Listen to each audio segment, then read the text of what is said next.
And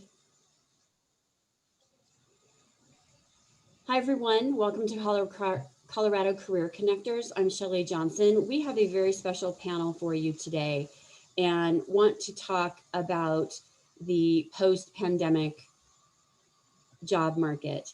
And while I pull up the slides, I just wanted to let you know that this is a free meetup event for you. So if you know others that can benefit from the content of this and you find value in this, please pass the word along. We're really trying to grow it. We do have over 340 members in 6 months, so we're very proud of that. But our goal is to get to 1,000 by the end of 2021. And we can only do that through your help. I'm going to share my screen with you. Please, if you can, put your information in the chat, what you're looking for, your LinkedIn information, because this is all about networking. And if you have landed a position over the past month, put that in there as well. We congratulate you and know that things definitely are booming. Now, can you all see my screen okay? No. Yes. Yes. Now we can. Okay. Now, perfect. yes. Now, yes. Thank you, Ambrish. I know your voice. Okay. I'm Shelley Johnson, and I started Colorado Career Connectors back in February, like I said. I'm also the CEO of Best You Career Advantage and a certified positive intelligence and mental fitness coach. In 2019, I decided to break up with corporate and really start living my heart-inspired, soul-centered focus, which is helping people to land jobs, to live lives that are more abundant. And I really love helping soul-inspired high achievers. My average right now for compensation increase is 31%, with 2 of my clients over the past 2 months doubling their income. I'm a master connector, which many of you know.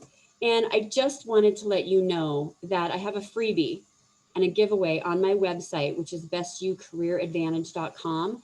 And it's a strategy for the 7 steps to fast tracking your career search through vision, mindset, strategy, tactics, positivity, and consistency. And this is how you can get that freebie. So I usually don't do that, but it's brand new and I just launched it about 3 weeks ago. Many of you have not seen it. So if you'd like to get that 13-page document, please go on my website and check it out. Today we have Anna Forsberg, who is the Vice President of Talent Acquisition for Destination Pet, and Elias Cobb, who is Director of Recruitment Operations for Quantix. We are so lucky to have both of them. And Anna, would you introduce yourself for us? Absolutely. Thank you so much, Shelley. And hello, everyone. My name is Anna Forsberg. I am the VP of Talent Acquisition for Destination Pet. I have a lifelong passion for talent acquisition, and this is basically all I've done my entire career, which is about 20 years now. So I love these topics that we have on the agenda today, and I think it's going to be a great discussion to talk about what's going on after the pandemic, because it certainly is a very unusual, very unique time from a recruiting perspective. Just a quick note about my company. So Destination Pet was formed in 2017. We are a fast-growing startup. Actually, we're probably more of a teenager, not small, not big, but definitely growing fast. We have veterinary hospitals and pet resorts in 22 states, 80 locations, and growing by the day. And we are hiring like crazy. If you go on our website, which is destinationpet.com, actually it's destpet.com, sorry, I should know these things. You'll see about 150 open job requisitions and at least 10 in the corporate office here in Denver. So all over the country and some professional positions here in Denver. Would love to connect with everyone after this call and link up with me on LinkedIn. And if you have any interest or if you know of anyone that could help fill those positions, please let me know. You heard it. They have 150 openings at Destination Pet. everything from kennel supervisors to veterinarians. That's So right. please check it out. Elias, why don't you introduce yourself? And thanks, Shelley. As Shelley said, my name is Elias Cobb, Director of Recruiting at Quantix. We're an IT staffing agency, which is the industry I've been in for the past 20 plus years. I've been managing agency recruiters since about 2004. And again, we do everything from help desk, knock techs to interim CIO positions. All over the country. We've got openings all over the country, as you guys all are probably well aware. IT is crazy busy right now. Lots and lots and lots of positions in a lot of places. Okay, amazing. I was kind of multitasking there. So thank you, Elias. So our first question that we want to talk about today is, what does the future of work look like? There have been so many articles on this, and SHRM about a month and a half ago came out with an article about the turnover tsunami is happening, where 40 to 60% of people who are currently employed are no longer going to be happy with the current benefits and culture that their businesses have. So people who are employed are looking, and those jobs are going to need to be replaced. So Elias, let's start with you. From your perspective, what ideas do you have that you can share with our group on what the future of work looks like? Well, I think really what we're seeing in our clients is, I guess the key word would be flexibility. I think that's what most companies are, if they're not trying to accommodate more flexibility right now, then they're probably going to have to think about how to accommodate more flexibility as they lose people to more flexible opportunities. And I'm specifically focused on IT. Obviously, that's what I do. I've had several examples in the last few weeks of candidates coming to me specifically looking to leave their positions because they're going to be going from full-time remote to full-time in the office. Their company has said everybody's got to come back in 5 days a week. And these candidates weren't necessarily stuck on the 100% remote, but they wanted a hybrid, right? They wanted 2 or 3 days a week remote, get some of that time back with their family, not spending it commuting. And I think companies that aren't open to that in specific are going to have to be open to that, are going to have to learn to be open to that. And I think along with that goes with flexibility in the workday, right? People working different hours, productivity across different time zones.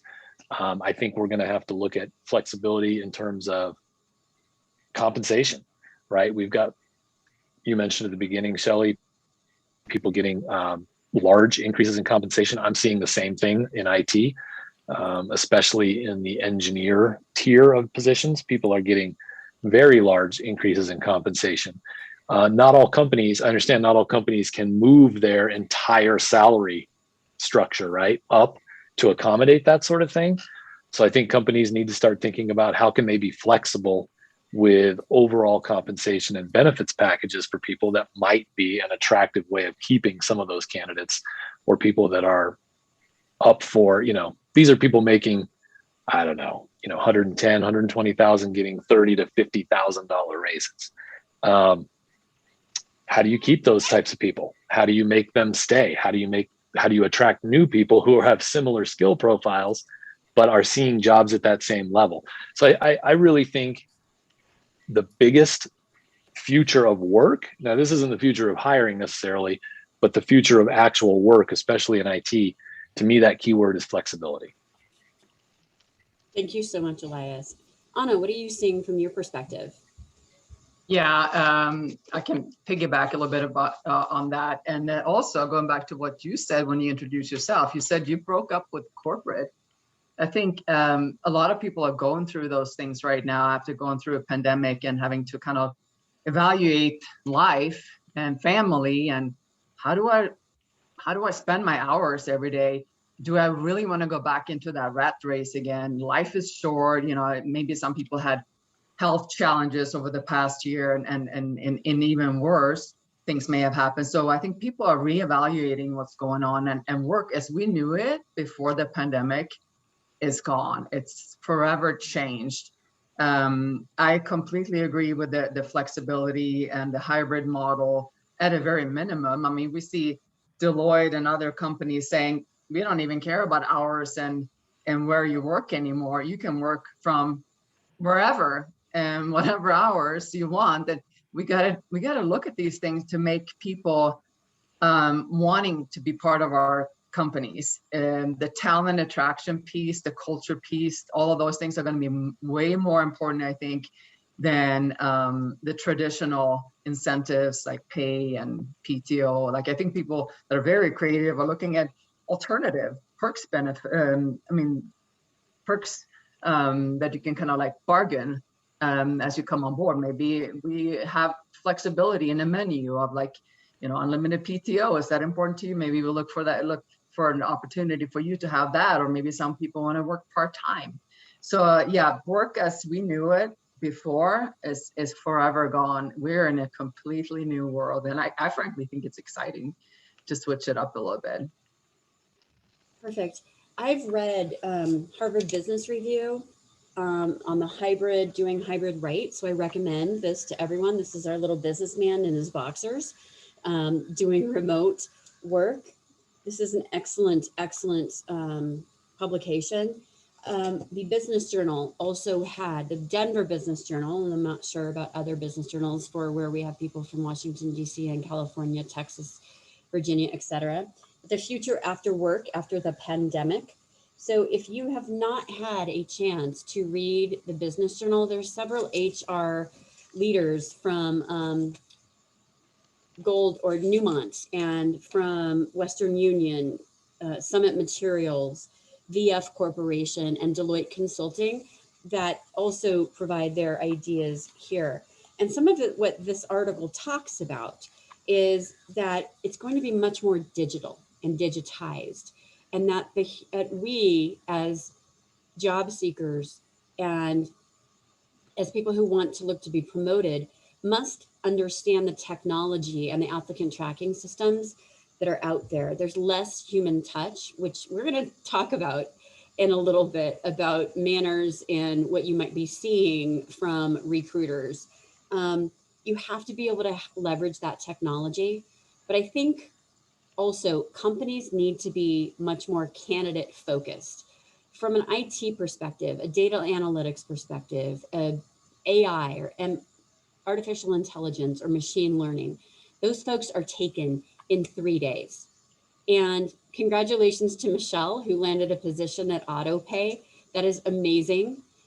We have someone else who, again, HR manager at CPI Card. That's awesome. We have people interviewing at Kaiser, at Roche, at Siemens Healthcare.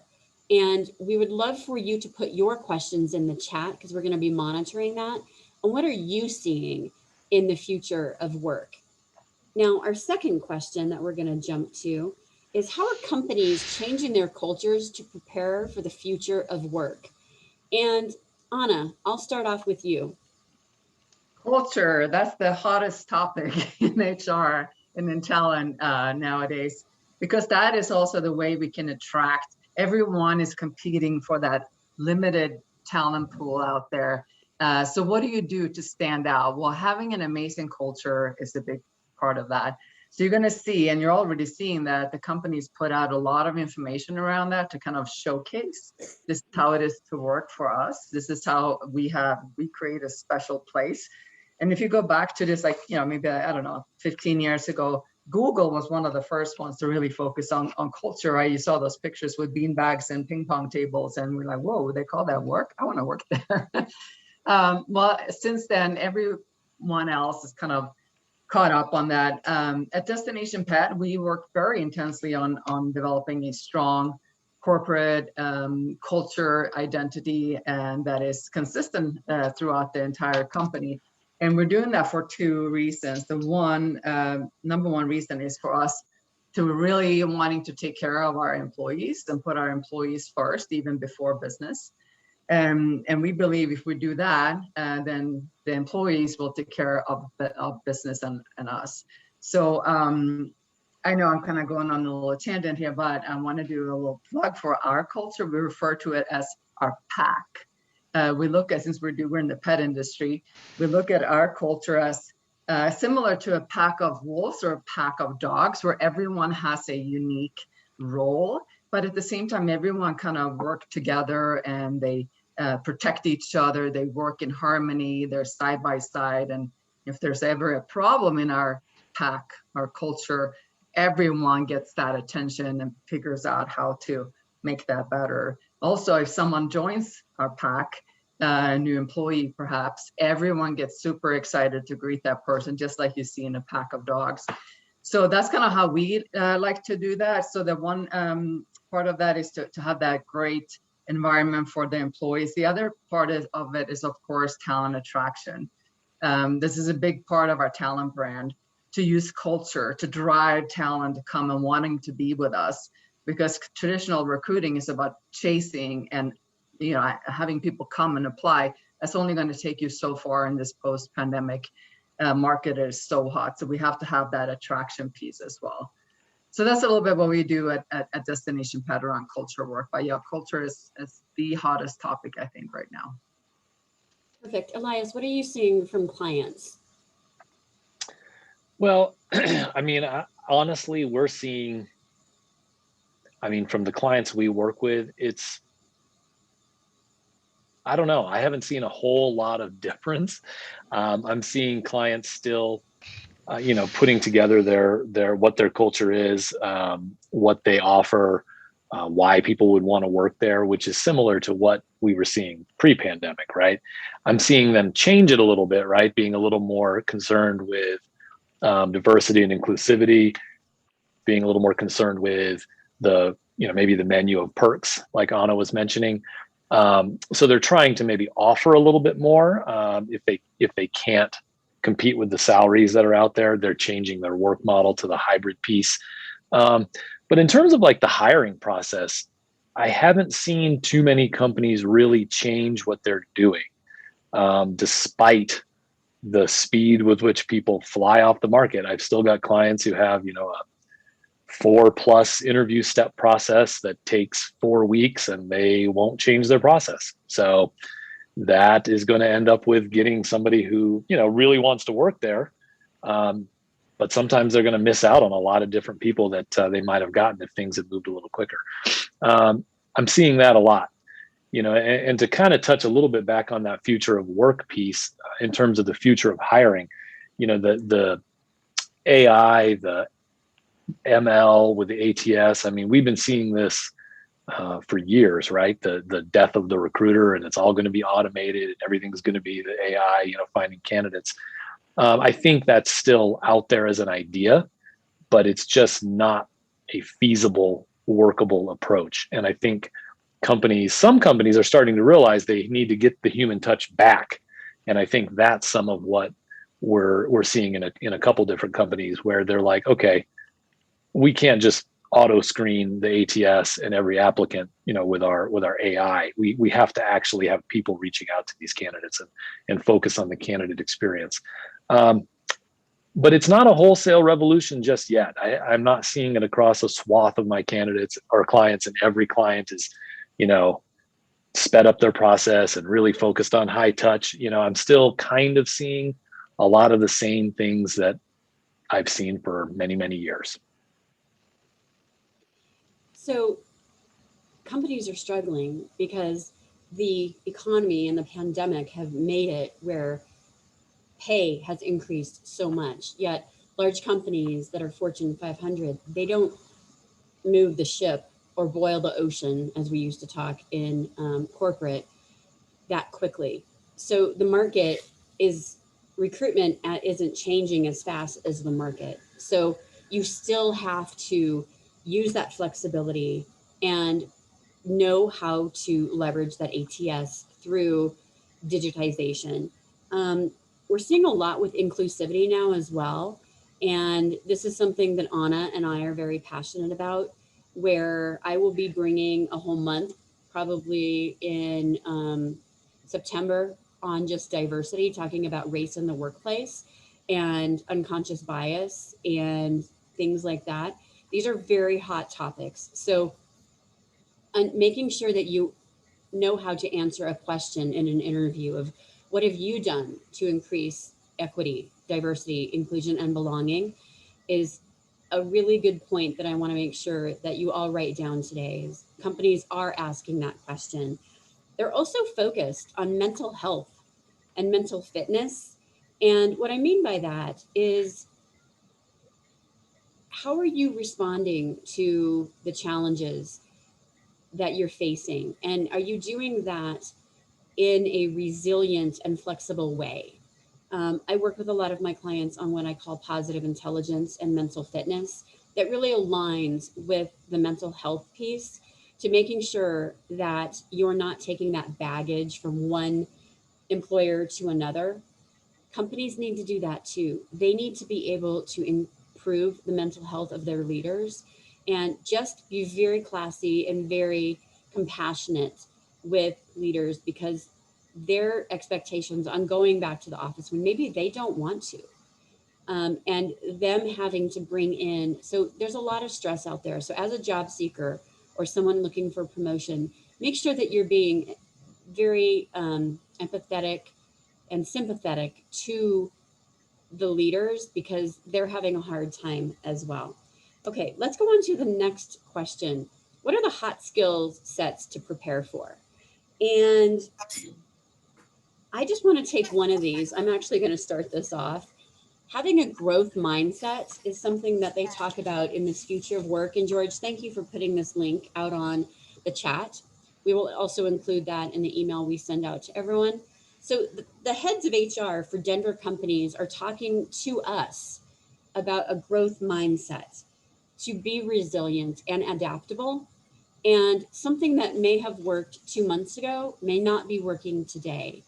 And something that you can bring is, how do you leverage that flexibility to say, let me help you with whatever needs to be done. Nurturing those internal relationships or nurturing those external relationships for networking is how you can have a growth mindset.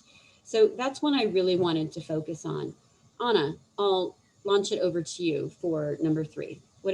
Are the hot skill sets? Yeah, no, I really liked how you were talking about that growth mindset, being agile and, looking for long-term solutions and grow with a company. I just put out a job posting for a position that I have on my team for a recruiter just an hour before this call. And then I got to the requirements section. I put, before I got into the BA required or 5 years of experience recruiting, I said, above all, want a solutions-oriented, positive team player. And it exactly goes to what you were talking about, like, rather than having expertise and functional skill set or transactional things that I have done in a certain area, I'd rather have someone that can just go in and go get it and really wanting to grow and come up with something innovative, creative, to take the business to a different level in a more sustainable and strategic way. Those are the mindsets that I'm looking for when I'm recruiting. I think the pandemic really brought that home too, because before the pandemic, we had a lot more candidates and a lot more people to choose from. So we could say, hey, I want a BA, hey, I want an MBA actually, and I want 10 years of experience. And then you could start looking at, personality, soft skills, and, other things after that. But right now, we have to really look at each person in a different way, because we don't have a whole lot of people to work with. And I think it's been very refreshing and very beneficial, because I am now looking at people in a much different way, and I'm hiring different people that I didn't even potentially considered in the past, because they didn't make that initial cut. Now we're looking at everyone from where are they coming at? How are they talking about our business? What do they want to do once they get on board? Are they aligned in our thinking? So I think I screen and select in a much different way, just by that growth mindset. That's key. So if you're looking for jobs, make sure you look into that, do your research about the company you're interviewing for, kind of put yourself in the position and tell that recruiter or hiring manager, if you select me, here's some thoughts. I've already thought through this. This is what I want to do. And this is what I think we can grow, and here's some challenges, but hey, I got some solutions for that as well. So that mindset is key, and it's probably going to definitely take you to the next level in the selection process. So we actually have a question, and Cody, thank you for this question. How do we communicate those soft skills through the AI system then? And he stated Anna. Yeah. But anyone, 100% makes sense, but is the AI sophisticated enough to detect those strengths? Elias, you're shaking your head. Yeah, I don't think the ATS is strong enough to do that. At the same time, I don't think that there are a lot of recruiters that rely on, if there was a parsing feature that would bucket candidates into different categories, that would only rely on that. A good recruiter will look at everyone, give everyone a fair shake. I always do that. I don't have any screening questions or anything like that. I really want to look at everyone. So how you can communicate it, if you have transactional stuff on like a KSA, knowledge, skills, and abilities on the resume, that is not appealing for me personally as a recruiter. I want to see more like things that you accomplished or results, or even put some personality stuff in there. Anything goes nowadays. It's not like you have to have a traditional resume on a piece of paper with a objective up front like there was like 20 years ago. We see all kinds of resumes today. Some are an Indeed profile. We rarely even look at like the format or how it comes to us. So you can even write like, put a little personal blurb up front and put some, some people put graphics. We don't like pictures because we don't like to, ideally not like to see people, because then you can, there could be legal liabilities after, hiring the person. But put yourself in there, like go for it. Have fun with it. I mean, that's going to just then, make you, set you apart as a different, unique person. We're going to remember you better. Thank you. Elias, I saw you going like this. So what thoughts do you have around that question? Well, my thoughts, I mean, I agree with what Anna was saying. I think some of the challenge is that not all recruiters are as good as Anna. You're not going to get necessarily everybody looking at a resume in such an open fashion, because I mean we still are getting people Forsberg rejected, passed for 3 employee referrals. not having, haven't heard from her. Not having 5 years of experience, not having this one bullet point or that bullet point, with the wrong skills. So I think, to try to answer Cody's question a little bit too, it's difficult to get your soft skills across on a resume. You can't leave out the KSAs that Anna mentioned. I do agree it's good to have some other things in there. I think some of that growth mindset, you can really add a lot of things that talk about selected accomplishments, for example. You can have a section at the top of your resume that really goes into some of the things that you've accomplished that are not just 5 years of this, 8 years of that. The way to really talk about your soft skills is going to be in an interview, and to really have examples of your growth mindset. For example, how did you do that? How were you adaptable? How did you handle these types of things in previous companies and situations? That's probably the best thing to have in mind, is really go through some of these common things that people like to ask about these days and have examples of what you did and how you approached that situation in past employment. I love Anna's example of thinking about what your company that where you're applying or interviewing, what they might need or what they might want. Those are some great ideas to throw out there as well. It's very tricky because I still see a lot of recruiters scanning by title, scanning by years of experience, scanning by a laundry list of skills.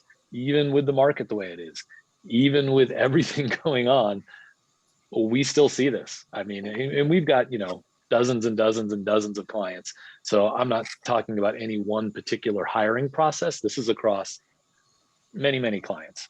We're still seeing that. So you do want to make sure your skills are on there, because it's still going to be screened somewhere.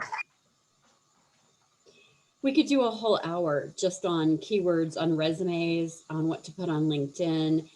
We have had a few more questions in the chat. I want to thank George and Cody and several of you for putting in ideas of where to find assessments. And if you continue to have questions like that, please put them in the chat. And our next question is, why do we never hear back from recruiters? When Anna, Elias, and I were talking last week about the content for today, I really wanted the audience, you as job seekers, to hear from behind the curtain. It seems like recruiters have bad manners and courtesy has gone out the window. What advice do we have for you?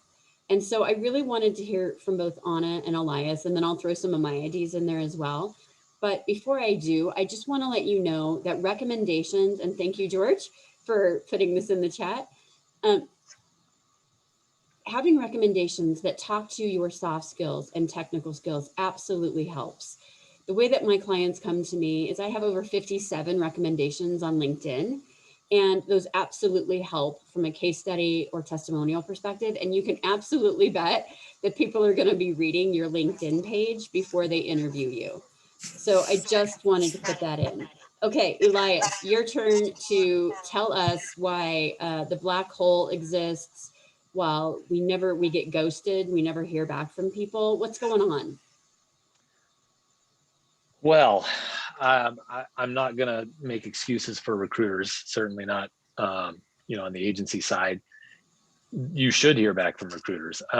When you apply for a job, I can say it's fair to not hear back in that particular circumstance where there's no back and forth established. Even now, I'll post a job. I do get lots of applicants. The vast majority are not qualified, right? In any way, like not even based on the job description in a small part. So I can't get back to everybody. But once you have some dialogue going back and forth, you absolutely should expect to hear back. And if you don't, personally, I would write that recruiter off. There's plenty of agencies out there. There's plenty of agency recruiters. You don't need to work with somebody like that. The reason that you don't is many agency recruiters are very transactional in nature, unfortunately. They're not in the business necessarily because they're making a long-term career of recruiting. Most recruiters, there are some who target recruiting as a career, really want to go into it, but a lot of recruiters, especially in the agency side, kind of fall into it, right? They're not necessarily targeting recruiting like, I went to college and got my degree in IT recruiting. No, it's a job that you kind of fell into. Maybe you knew somebody, you got into it. And then I think they're looking at the next transaction. And if they don't feel like you're someone they can place right now, they don't have that long-term view of the job. They don't have the good manners, honestly, to close the loop with somebody, to say, you know what? I know I talked to you yesterday about this job. Client put it on hold. I'm sorry. I can't, nothing more we can do. I'll keep in touch with you. That's a minimum you should hear back from people. But that's about it. And the advice that I'd have, if it's a job you're really interested in, below the agency recruiters, phone up. Corporate recruiters I can't speak to. I'm not sure if that's the way you want to go about that, but I know, like, for me, somebody's calling and emailing me every day, and I know in my mind I talked to that person and I haven't gotten back to them. It shouldn't make me upset, right? I owe them a response. So to me, I would say really pursue at least a phone conversation with that person to figure out what happened. Beyond that, I can't really tell you. It's a difficult situation, and I definitely empathize. This is something that I really push with my team to never, ever do this because I think it's terrible as a recruiter. It's never something that I wanted to do in my career, and I definitely don't want anyone on my team doing it. So I can't make an excuse for it. I just can try to explain why, and that's kind of my best estimate.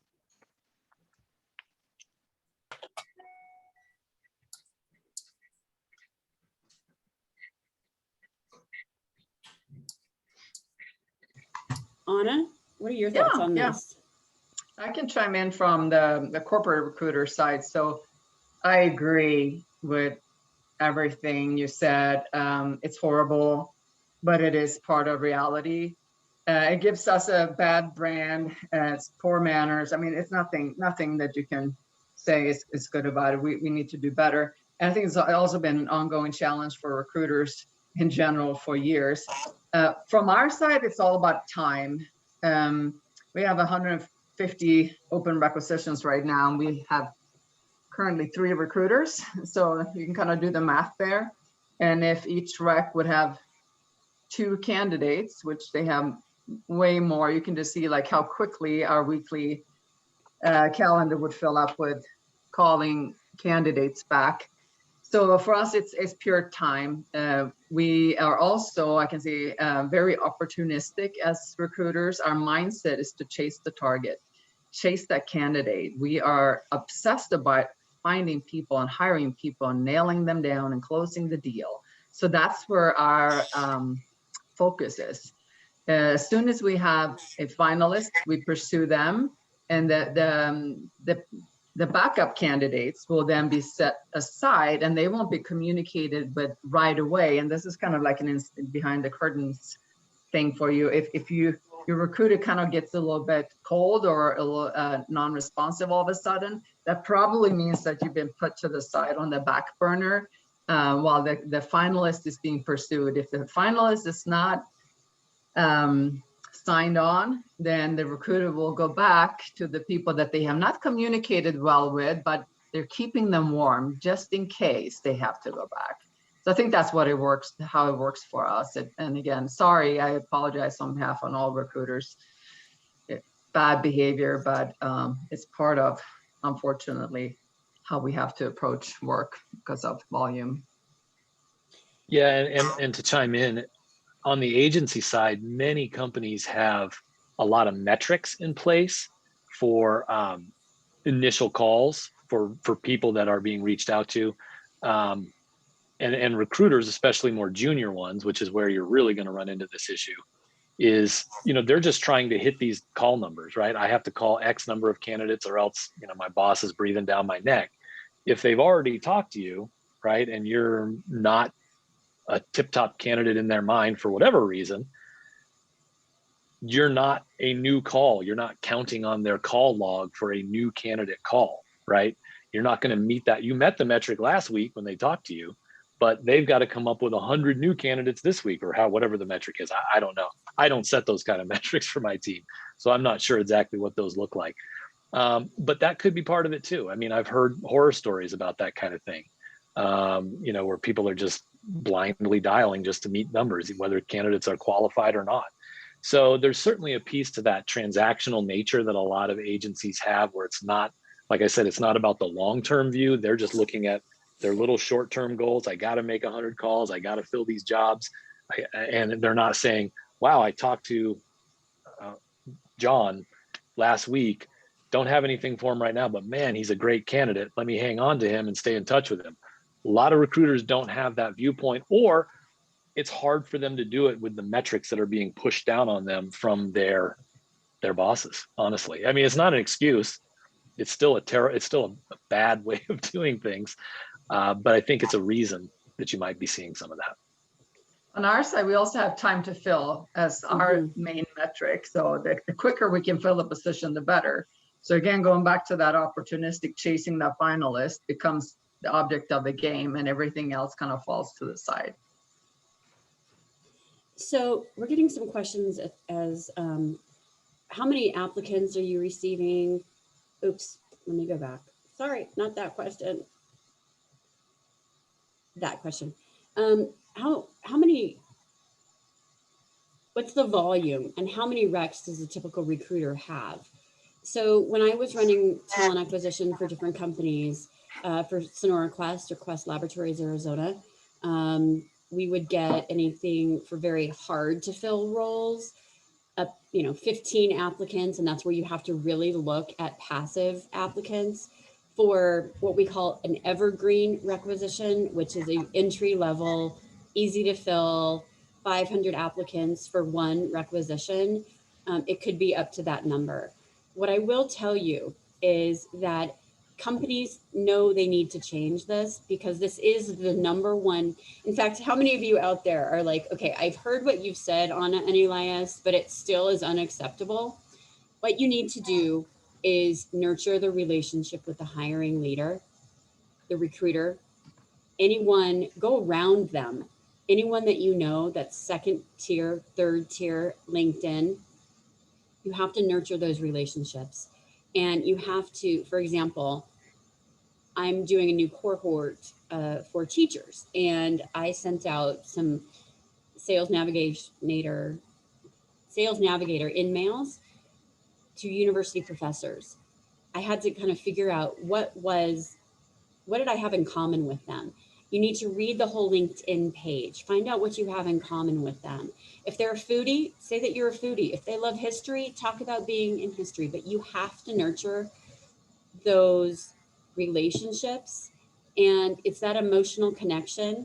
And then again, understand and leverage the technology and understand where the recruiters are coming from. I know it's very, very difficult. And this is really where that consistency, that intestinal fortitude, and that positive intelligence and mental fitness come in, because you just got a rejection. I know people on this phone call right now that have gotten 12 rejections, but they just got a yes, right? You've been the bridesmaid or the groomsman or the silver medalist enough, and it's exhausting. That is where the mental fitness, the flexibility, the resilience, and nurturing those relationships long term are going to help you. Okay. Any other really quick comments on typical volume? Anna, you have 3 recruiters right now. What is their average number of candidates? So we have 3 recruiters and 2 openings. It's very hard to find recruiters nowadays. Very. Yes. So the team should be 5 with 150 recs. 2 of those recruiters are DVM recruiters, veterinarian recruiters. They have a significantly lower rec load, very hard to fill. It takes a whole lot of effort to fill those jobs. But on the other side, more the entry level and the professional jobs, you can have a higher rec load. So for the regular recruiters, I get a little nervous when it goes above 40. For a niche recruiter like the veterinary recruiters, I don't like them to have over 15, 20. That feels like it's too much. If you have a like someone to help source or someone to help onboard, maybe they can take on a little bit more. But roughly, those are the numbers that I follow. And right now, we have way above that. We just can't find recruiters and DVM recruiters to join our team. It's just crazy. Elias or Anna, can you talk more about what the recruitment or talent acquisition metrics are that behind the curtain you look at? Well, on the agency side, I know I can tell you what I measure. I mean, I look at, obviously placements, right? That's what keeps an agency in business, is the number of placements.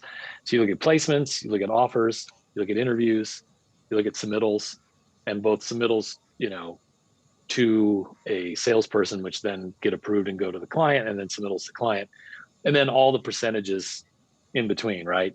Because if somebody is submitting lots and lots of candidates and nobody gets an interview, then I'm going to wonder, what kind of candidates is this recruiter sending? I know some agencies will do number of calls. I actually think a lot of agencies do that. And it's external calls to candidates that are required, or, submittals per day, right? You have to get X number of candidates submitted per day to jobs. That's not something that I do. We're more of a, boutique staffing agency. We don't probably have quite the volume of some of those companies, but I do look at, those are the metrics I look at. And my recruiters could go 2 days without submitting anybody if they're working on a Java job, for example, because it's very difficult to find Java engineers right now who are interested. So it just depends on what you're working on. As far as volume of recs, my experience, and this is with 3 different agencies, it's probably between, in IT, depending on the market, 10 to 15 recs per recruiter. Some agencies do things a little differently and will actually assign a recruiter like a rec and say, you're working this one till you get 2 submittals, and then you can have another rec. So it depends on different setups and how different agencies work. But I think the volume that I've seen for like a boutique firm is probably about that number. It's definitely lower than what corporate recruiters have to deal with. From a technology perspective, because I led recruitment for Comcast Technologies, our recruiters had 10 to 15 openings, anywhere from product management, program management, software, computer scientist, DevOps. And so that's pretty common for technical. When you're talking about more like supply chain or finance or HR, those numbers definitely go up, like Anna talked about. We have some really good questions in the chat, and I want to just make sure that we answer that. So Elizabeth is asking that she has noticed that some companies are reposting roles consistently until they're filled, even though that means not reviewing all of the applicants. Doesn't that make your jobs much more difficult? And then Sheila stated, agreed about seeing jobs being reposted time after time. Should you apply again or assume you didn't make the first cut and pass? So I can tell you what's going on behind the scenes there. We're Yep. playing with Indeed, and we don't want to pay sponsorship money. That's what's going on. That is what's going on there. She's right. Yeah. Exactly. We'd rather repost a free post instead of, because if you don't get traction within a couple of days on Indeed, you're at the bottom of that pile of other job posts. So you can just put up another one, or you can pay them. So often we just put up another one. I think that's the same with most job boards. You know, as soon as your posting is 7 days old, nobody's looking at it. I mean, if it's niche enough, maybe, right? If somebody's doing a very niche search and want to apply for a job that has got a very specific set of skills, I could see you coming up in page 1 of the results. But most job boards are going to have some component of freshness of the job. And you know, I can tell you, because when I post a new job, it gets applicants. If it's a week old, it gets no applicants. I close it and repost it, I'll get applicants again. So I know that there's a component to that, because there's no reason that other than the freshness of the job. From an agency perspective, if you applied, should you apply again? 100% apply again. You might not hear again the second time, but you know, you never know where your resume landed, who looked at it, where they were in the process. Sometimes you could apply for a job when there's a candidate in the final interview process. And I can tell you, agencies, if you've got someone doing the last interview, you're not going to submit anyone else, because you don't want the manager to say, oh, shiny object. Okay, let me interview that person. You want them to finish the process with that person you've got and make a decision. But I repost the job. Maybe you applied when that person had their final interview. They didn't end up getting the job. You were a great candidate, but now you're buried in the list or somewhere in my ATS. I repost the job because it's open again, because the person didn't take it or for whatever reason. Absolutely apply again. I just want to, can I just add one thing there too with speed? When we're talking about metrics, our main metric is time to fill. The quicker we can fill a position, the better we are. So from your standpoint as a job applicant, the quicker you apply, the better your chances are to be considered. Because speed is the antidote for a hot market. Like you snooze, you lose, especially entry-level positions. If you don't hire, reach out. We usually reach out within like half an hour. Like it's really aggressive. If you don't have them on the hook within a few days, they're hired somewhere else. So let's talk a little bit about that. Anna, that's great. And so for those of you that have asked about other recruitment metrics, we could get into another whole hour of that. But when we first started this conversation, I have seen people doubling, getting 20 to 30% increases in pay. So do not be afraid to ask what you are worth. So the question is, what pay and total compensation changes are we seeing post-pandemic? And Anna, you had given some really good stories about that when we were just chatting. I'd love for you to give some of those stories right now. It has gone from normal to crazy on steroids. For our veterinarians, which is probably our most extreme, we are currently paying $50,000 sign-on bonus. We're barely getting any traction. We're seeing maybe a few people being interested, but we're competing with other people paying 60 to 80 to all kinds of things, paying off all student loans. We did not see these things before. So that's on the extreme side. Of course, pay as well has gone up, and generally those hard to fill veterinarian positions, they get whatever they want. They write their own ticket. For entry-level positions, we're competing with McDonald's sign-on bonus. Yes, sign-on bonuses from all kinds of fast food is like $250, $500 for a person with no experience can go in and sign up and get paid right away. It is just bananas out there. I have never seen anything like it. But if you want a job right now, you have a great opportunity. And not only that, to get paid. Because I have seen some, if we see a great candidate, if you're becoming a finalist, you can, don't be afraid to speak up, say what you want. Chances are you're going to get what you want, because there are very few people out there. And when we get someone that we really want to hire, we will do whatever it takes basically to get that person on board. Elias, how about you? Well, it's a little, obviously my view is a little more on what our clients are telling us and showing us. I've definitely seen salaries go up, right? I mean, clients are now, some are willing and able to pay more money. We're obviously seeing the hybrid setup being something that's being promoted. But like I said, there's still companies that can't make a lot of changes in these things. So to me, some of the things that they're doing in terms of hiring is not necessarily changing their comp plan because they can't. They're literally telling me they can't. They've got these salary bands, and if they move them up, they have to move everybody in the company up. Yep. So what they're doing is actually considering people that they wouldn't have considered before with less experience for the same job that they might have had. So that's the other sort of flip side of it, and that could be something that people on here could use to their advantage too, right? I mean, maybe there's jobs that historically you wouldn't have been a great fit for because you're trying to shift your career in a slight angle direction, maybe not 180 degrees, but maybe 75 degrees, right?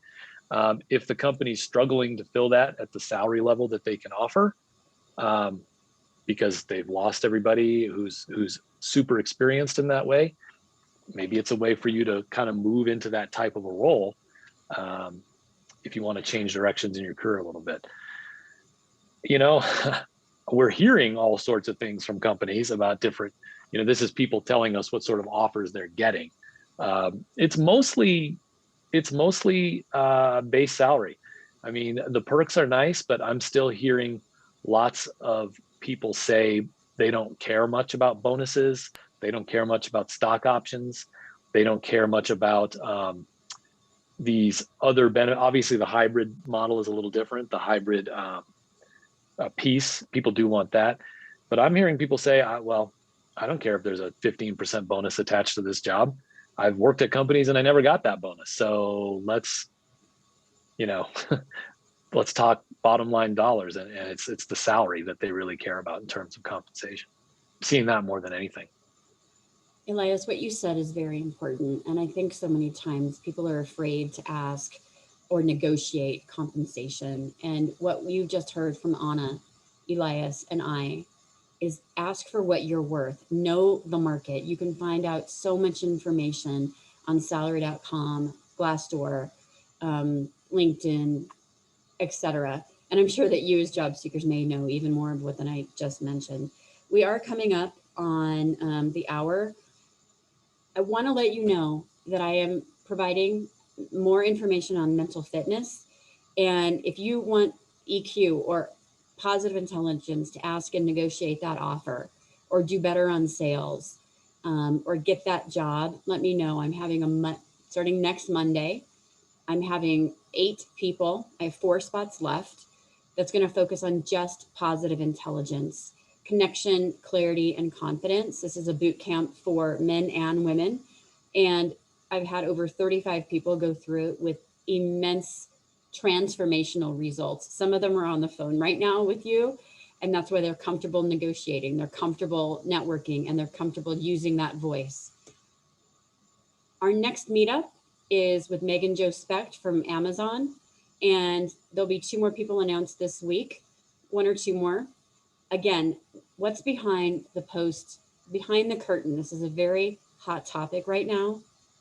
We will be sending out this recording to you with all of the questions and the answers. And if we didn't get a chance to answer your question, I will look at it and try to answer it in the email that we send out. Thank you so much for coming on with us today. We had about 30 people. That's amazing. And the truth is that you can use your voice, use your knowledge, and have that intestinal fortitude to ask what you want and build those nurturing relationships with people, whether it's with me or Anna. 150 openings at Destination Pet. That is everything from entry level to veterinarians. That includes supply chain, HR, finance. She has 2 recruiter openings right now. So who do you know? Think hard, because nurturing these relationships is how we can help network you into other recruiters that we know potentially. So thank you so much for joining us today. I'm going to take us off of the share and just go back to the chat. Thank you, Elias. Thank you, Carla. It was awesome having you. Great information. All right, awesome. Here's the link to our next event. Yvette, thank you for putting that out there. And I'll stay on for a few more minutes and answer any final questions, but have confidence. The market is booming. If you are willing to look and do something different, go for it. If you do not have a high school diploma and it says you must, know how to answer that question, that you have all of these years of experience in lieu of a college degree, and you have a high school diploma, and you know who I'm talking to. That's okay. Tons of us out there have that. It's no problem whatsoever. Just understand what they're looking for. And we have 5 more messages on the bottom. Okay. Yvette, thank you for putting all of our LinkedIn information in there. I love that. And have a great day, everyone. Thank you. Anna, Elias, special thank you to you. Shelley. Thank you, Ambarish. Michelle, congratulations. AutoPay is Thanks, so everybody. glad to have you. That's awesome. Hi, Lisa. Thank you, Shelley. Thanks for all your support through all of this too. No problem. No problem. Okay, do we have any other final questions? George, I'll see you tomorrow. Ditex, I'll see all you guys tomorrow. Thank you. All right, thank you. Thank you. Okay, Yep. Take care, everyone. Bye, guys. Bye-bye. Elias, Bye. Anna, I'm going to hang up now. Okay. So thank you so much. Take care. Bye.